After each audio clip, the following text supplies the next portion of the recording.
Tonight, as Germany slips closer to social disorder, you won't believe the latest comments from Angela Merkel. It's February 4th, and you're watching The Ezra Levant Show.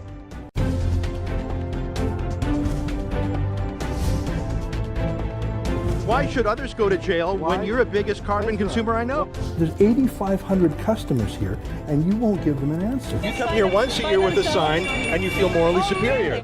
The only thing I have to say to the government about why I publish it is because it's my bloody right to do so.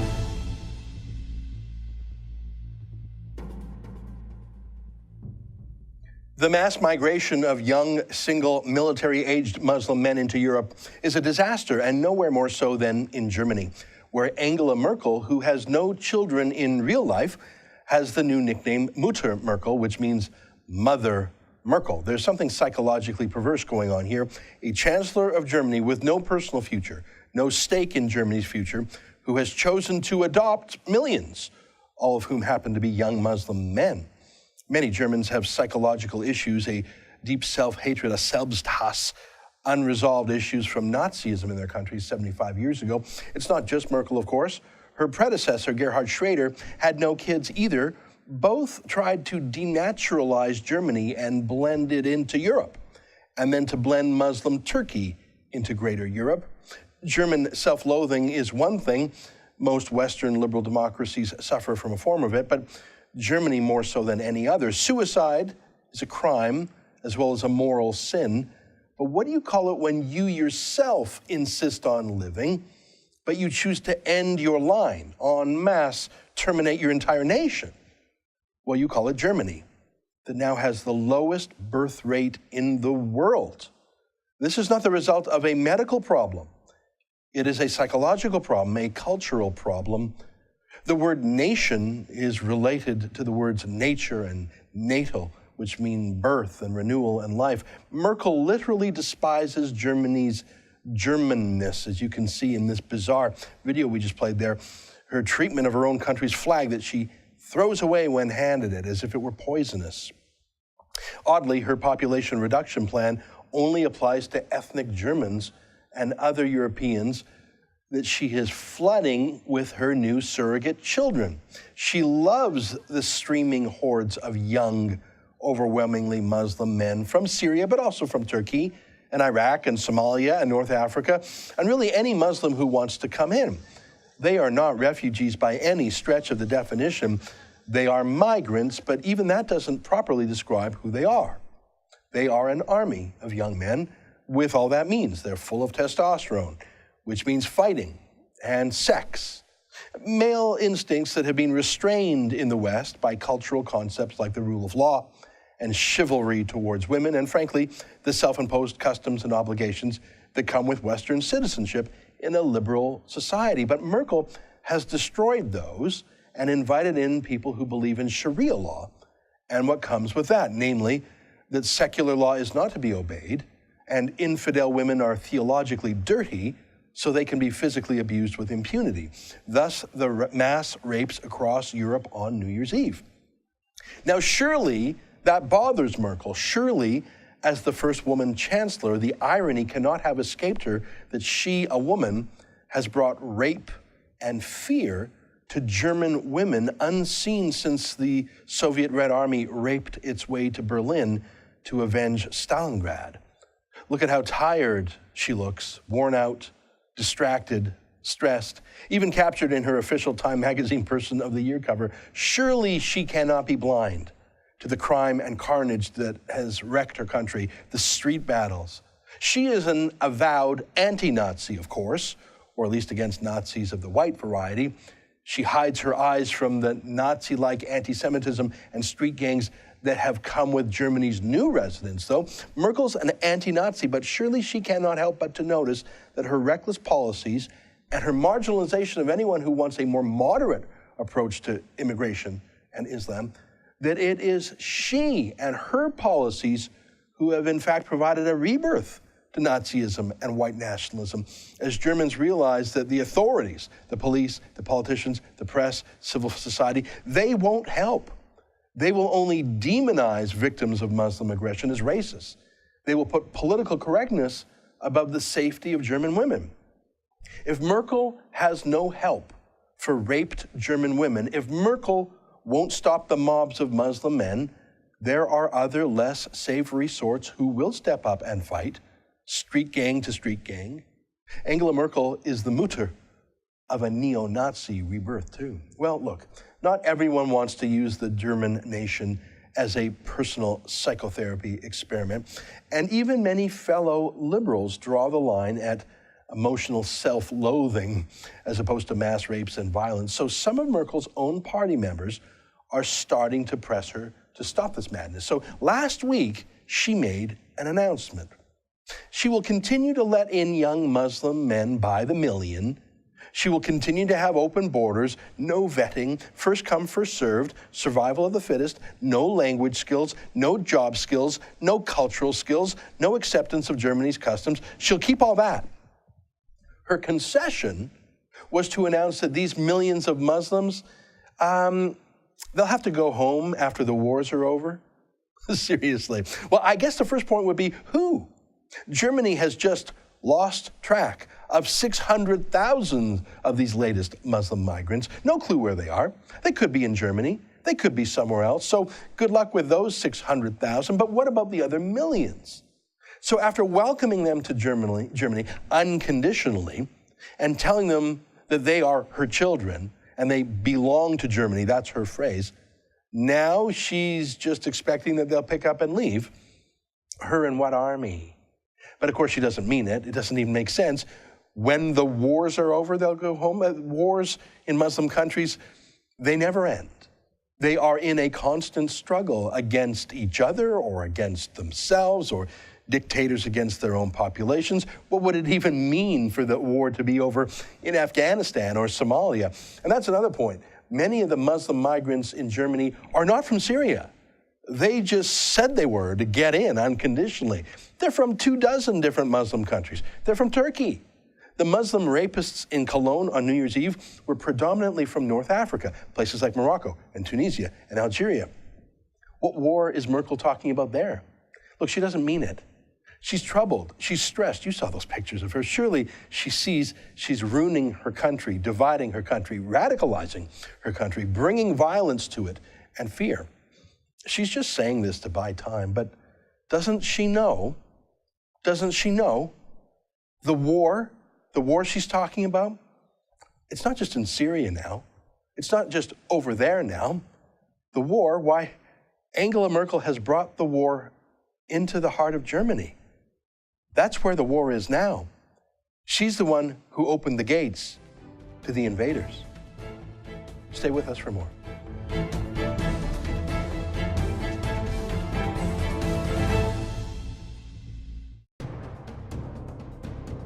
I love Alberta. I've lived here my whole life and I'm proud of it. I'm proud of our free market, pro-business, low-tax, do-it-yourself attitude. And now, I'm watching my province get destroyed. We've all had hints of the NDP's radical views in the past, but no one actually thought they'd ever run this province. Not even them. And now they are. And the worst is yet to come. I give my sad forecast for Alberta in my new ebook, The Destroyers, Rachel Notley and the NDP's War on Alberta. Go to thedestroyers.ca to sign up for your free copy today.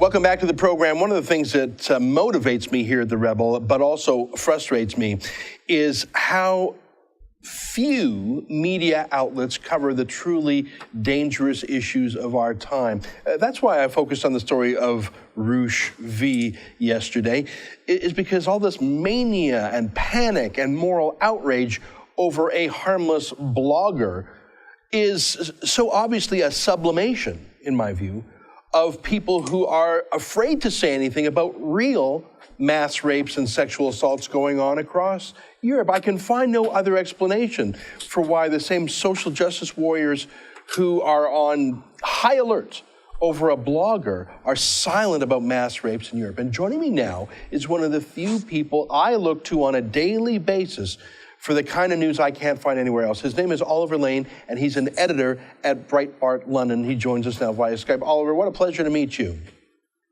And a pleasure to be on the show. Good afternoon. Thank you. I mean, you're part of the Breitbart London team. We know Simon Kent is with you, other friends like James Dellingpole and Raheem Kassam. Your specialty is following the news of the Million Muslim March through Europe. It was you who broke the news in the English language of the 1,000-person sexual assault in Cologne, Germany on New Year's Eve. Tell us how you did that. How did you find the news that the rest of the media was suppressing? Well, half of my job every day is scanning all of the European local newspapers, the small places that other media groups wouldn't necessarily look to think, local blogs, local interest, and that means we can get those sorts of stories days before the national news media, if they decide to cover them at all. In fact, by the time we got the news of Cologne at Breitbart London, it was already some days after the fact. Now, the German news media knew about it, but they decided not to report on it. So we broke that story in English, and as you know, it then went global. Yeah, I mean, that was what was so incredible there. I mean, it's one thing to miss a story, but it's another thing to deliberately cover up a story. When you have 1,000, the facts are, there are now more than 1,000 German women who have complained of being raped, and of course, more than 1,000 suspects. You cannot have a story of that magnitude in a city like Cologne without many thousands of people knowing about it, in the media and police included. They deliberately chose to lie, including the police department, that put out a false press release the next day saying the evening was uneventful and relaxed. Let me ask you a key question, Oliver. It's one thing for the media to ignore the story. How big a problem is actual disinformation and censorship when Google or Facebook or YouTube literally black out or censor stories that are politically incorrect? Well, we know all about what Facebook is doing now to censor stories in Germany, at least. I think exactly what's going on in the rest of the world is yet to be seen. But I think an important story we're seeing this week, which I broke in the English language media yesterday, is of Dr. Wolfgang Helles, who is a former station chief with the German Süddeutsche Fernsehen, ZDF, which is kind of like the CBC or the BBC. And he admitted on live air that German news media, especially the mainstream media that's actually owned by the German state, was taking orders directly from the German government, not just on how to report stories, but actually what stories to report or what to ignore. His comments, I think, are very well timed, actually, and he now has the liberty to make them as a retired member of staff.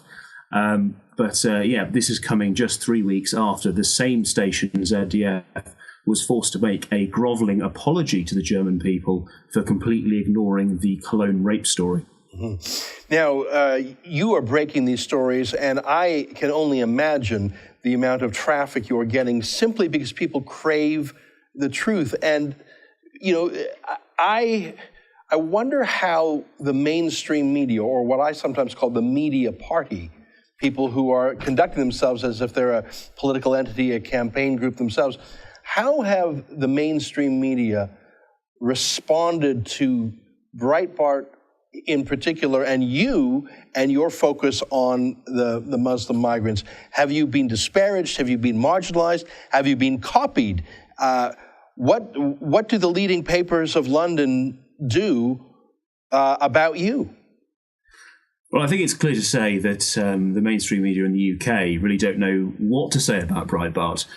You have right-wing newspapers in the UK, like The Express, for instance, which shamelessly rip off our stories and then fail to credit us.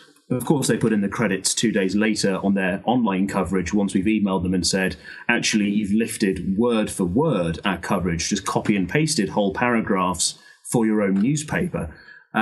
But then you also have newspapers like the Daily Mail and independent television, ITV over here, who refer to us as a German newspaper. it seems our coverage of German news is so present. They think we're actually a German company, whereas Breitbart is American, but obviously it's got a German name, which is given from the man who founded the company, as your viewers will know. So yeah, quite amusing, really, how they have completely misjudged what Breitbart is, where it's come from, and what it's doing. Isn't that funny? I had the pleasure of interviewing Andrew Breitbart a couple of times before he passed away. And so I knew him as this big, brawling Los Angeles, in-your-face conservative. It's funny to me. I can imagine in Europe, where they had never knew of the man himself, they see the word Breitbart and they assume it's a German news. That's very funny. I never even thought of that, but that's a credit to you and your team. Listen, you can see I'm a total fan here. How have any authorities responded? I mean, by the way, let me just give a shout out. You call it a live wire, don't you? It's where all your migrant-oriented stories are compiled in one place. That's an outstanding resource. How have authorities dealt with you? Have you received any threats or comments or interventions by a would-be censor, by some agency, by a police accusing you of some hate speech? I'm just curious because here in Canada, we have something called the Human Rights Commissions, and we actually have hate propaganda laws on the books. Have you been subject to or threatened by any such things where you are? Well, we're very fortunate at Breitbart, in Breitbart London, because of our American roots, the American headquarters. We also have very good American lawyers. So we tend to be quite fearless with what we put out, and trouble like that is put aside. Our staff have trouble, of course, not from the government per se, but you might call them leftist agitators, abuse, hacking attempts, that sort of thing. But it's nothing we can't handle. Yeah. Well, Oliver, I really enjoyed getting to know you a bit. I know you from your byline. I admire your work and those of your team. I wish you good luck, and we'll be reading and following from here, that's for sure. Oliver Lane, editor of Breitbart UK. Stay with us, folks. After the break, I talk about free speech in Cape Breton. Don't go away. That's next.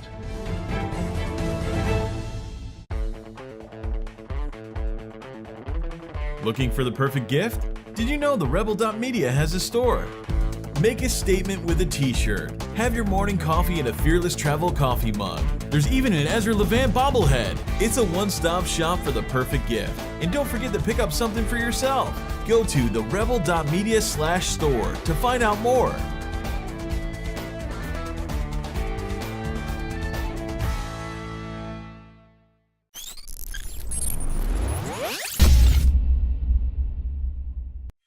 Ontario residents are being hosed on electricity prices. The latest Auditor General's report says we've been overcharged by $37 billion over the last several years. That works out to nearly $2,800 for every man, woman, and child. Why? Mismanagement and bad policy choices from the Ontario Liberals. It's going to cost us billions more in coming years. Energy Minister Bob Chiarelli won't take responsibility. He's lashing out. It's time for Bob to go. If you agree, go to firebob.ca. That's firebob.ca and make your voice heard.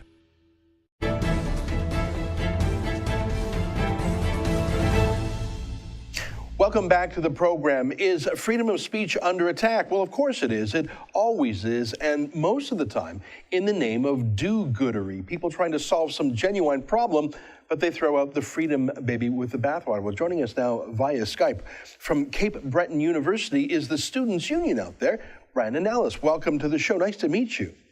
Nice to meet you as well, Ezra. Thank you for having me. Well, you reached out to me and you said you were concerned about the state of freedom in your province because of the overreach in the cyberbullying law.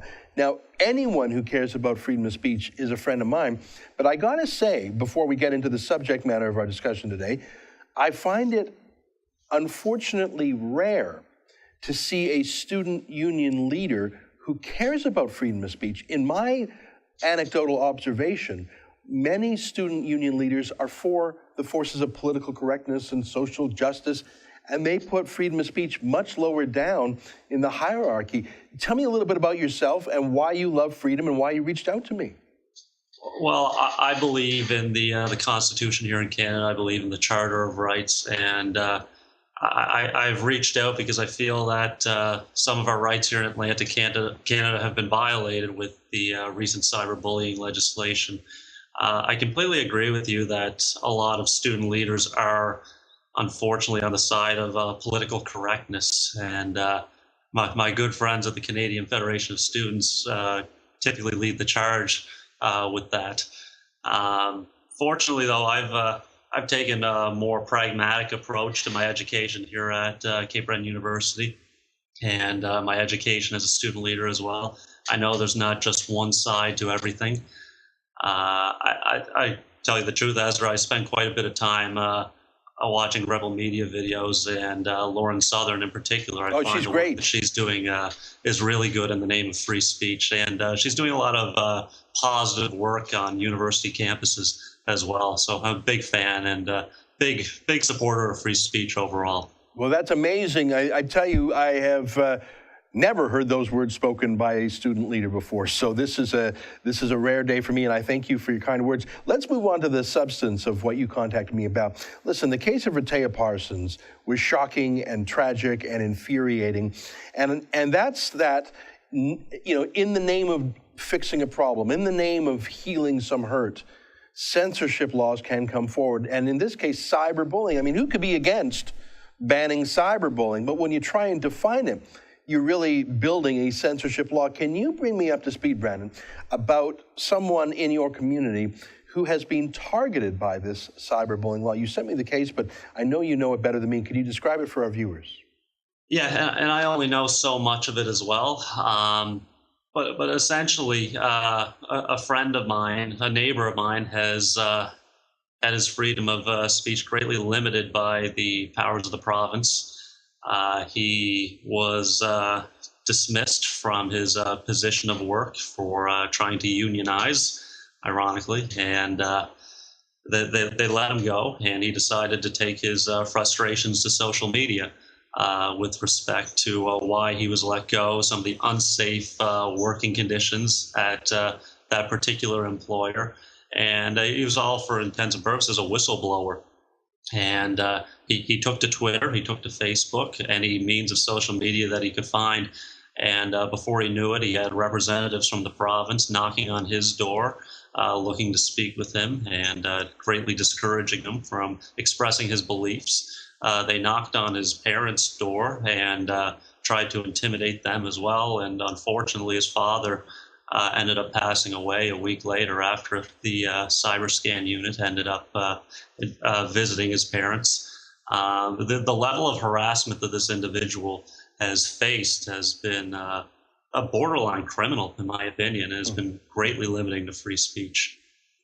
Well, now let me ask you a few questions. I mean, cyberbullying, the way I understood it when these laws were being proposed, to stop high school girls from being picked on, to stop sexting pictures from being stolen and published to the internet, violations of privacy, extortion, that sort of thing, protecting kids. I mean, normally when we use the phrase bullying or cyberbullying, we're talking about children that need some protection. We're not talking about grown-ups, and we're certainly not talking about institutions like companies or the provincial government claiming that a grown man who's making a political complaint or a workplace complaint or a political complaint is cyberbullying the world. It just seems such a stretch, but that's the problem with censorship. You bring in a rule and people sort of check it out and game it and say, well, how can I use cyberbullying in my case?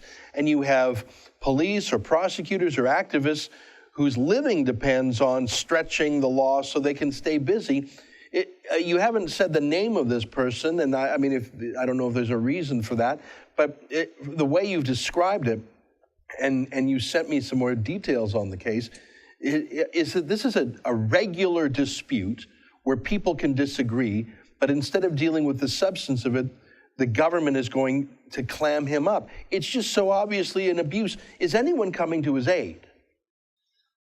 He has been meeting with the province. He attempted to meet with the Minister of Justice. He went up to her constituency office about a week ago He's spoken with a few other provincial MLAs, and I'm sure they're doing the best they can.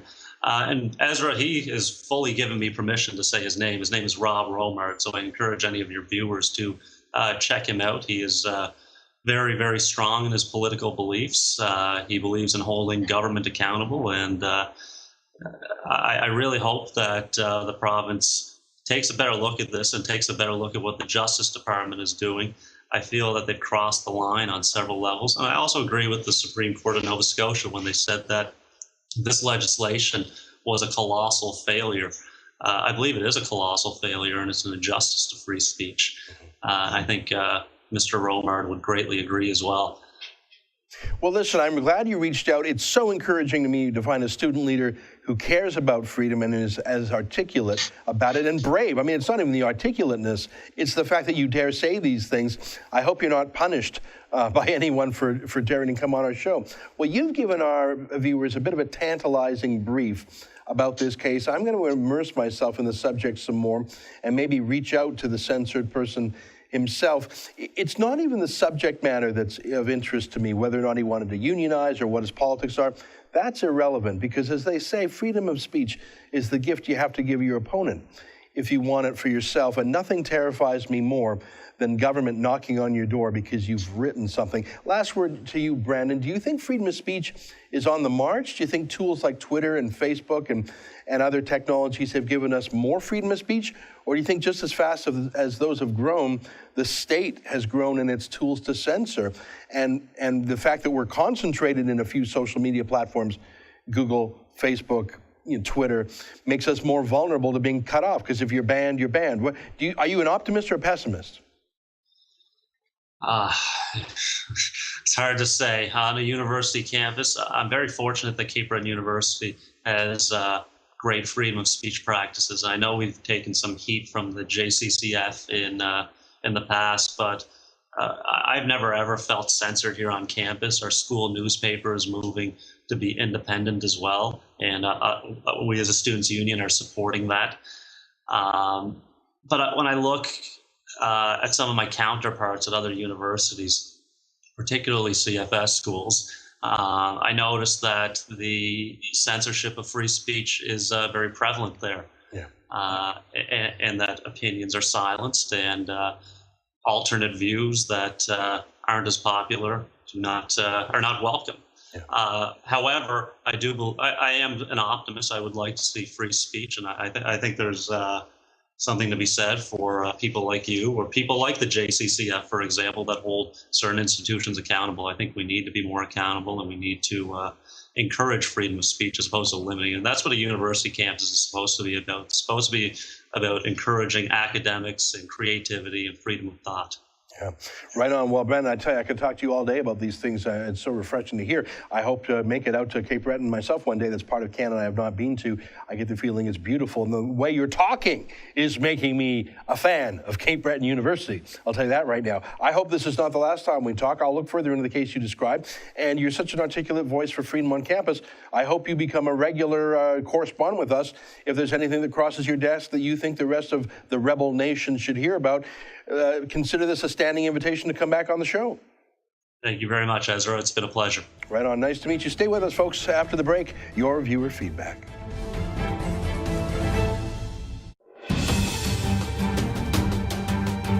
So open-minded that the brains have fallen out.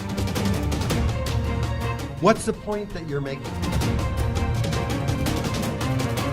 The point that I'm making is that if you're going to propose a massive overhaul to the way the economy is developed in terms of carbon tax, cap and trade, other forms like that, it helps to have some science that is in fact settled.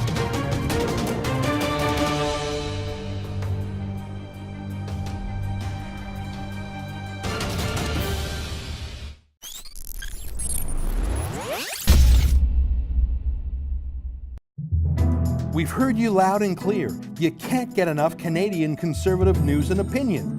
Why not check out our blog? It's all your favorite conservative bloggers together on a page called The Megaphone. Go to therebel.media/themegaphone or click on the Megaphone menu from our main page to check it out.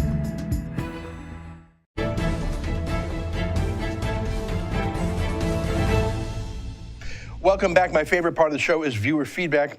I didn't get a lot of feedback on my report about Roosh V, the so-called pickup artist who has put half a dozen countries into a frenzy, but I got some strong feedback. Here's Mona, who says, F off, Ezra. I had respect for you, but now you've made me sick. I feel sorry for your daughter to have had that misfortune of having you as her dad. Have you done any research on Douche V? Have you read his blogs? And you say he's not dangerous? If I was ever to meet this pile of shit, I promise you, he would never be able to rape again. His voice would end up being a few octaves higher, however. I suspect at some point in time, this boy will meet his end. And all I'll say is good riddance to that scum. I will no longer be sending the rebel any funds, nor will I be taking part in any of your causes. So just F off already. Well, tell me how you really feel. Actually, that's my first response. You don't mind being offensive yourself, swearing up a storm, making personal aspersions about me as a dad, etc. I don't mind. I've got a thick skin. I regard it as part of an emotional debate. But do you see my first point here? How can you choose to be so offensive and try and hurt my feelings and even make a sort of threat? I mean, it's a pretend threat, I know, but still a threat to physically assault Roosh. How can you do all that, but then ask for someone to ban other people that you find offensive? Don't you see that when it comes to censorship, what comes around goes around? That free speech is the one thing we actually have to give to our opponents if we want it for ourselves. But I think I know why you're so mad. It's why the governor of Texas put out a press release on Roosh V too.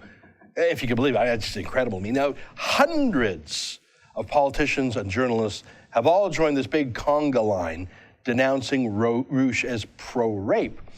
I mean, you say it too. You say he should never rape again, as if he has raped anyone. Now, if that were true, I would share your rage and probably engage in some profanity too. And heck, just to prove how anti-rape I am, I might put out a press release confirming that I was anti-rape. But here's my quarrel with you.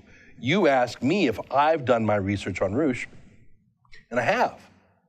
I've actually read his satirical essay about how to prevent rapes, where he engages in a thought experiment about how to make young women more careful about getting drunk and going back to a strange man's apartment.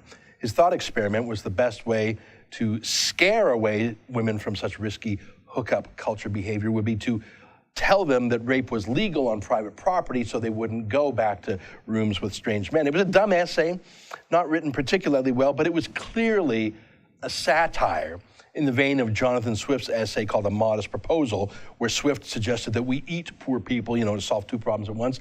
You don't have to agree that Roosh was funny. You just have to acknowledge that it was an attempted joke. So that's it. He's not a rapist. From what I can see, he does not propose rape. But if that's all you've heard, that he's a pro-rapist, then sure, you'd be furious. I know that Roosh is sexist and offensive to many, maybe most people. And that's it. And I know that if we start banning people who are offensive, then you're going to jail for offending me, and I'm going to jail for offending you, and we're all going to be living in an unfree world. Which brings me to our next letter. It's actually a press release put out last night by the Conservative Party's immigration critic, Michelle Rempel. Let me read the headline in first paragraph to you. Conservatives urge Minister McCallum to keep Roosh V out of Canada. And then it goes on.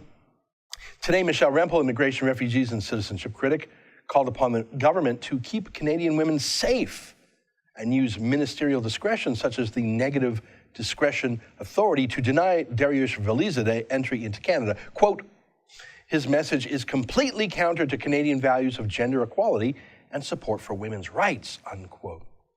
Well, for starters, Roosh V is not coming to Canada any more than he's going to Texas or Australia or Holland or New Zealand or any one of other dozens of countries that have freaked out. But this was about virtue signaling, right? Showing that the Conservatives can be social justice warriors too.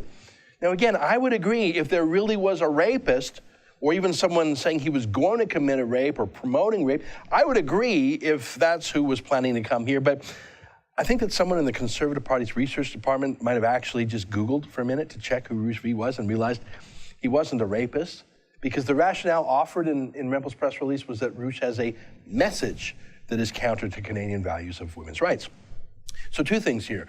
We are right now, as a country, racing to import 50,000 Muslim migrants from Syria, which is one of the most sexist, misogynistic, homophobic, anti-Semitic, backwards places in the world. I mean, talk about rape culture and honor violence and polygamy and women treated as the property of men, and we are scooping up 50,000 people from there and bringing them to Canada.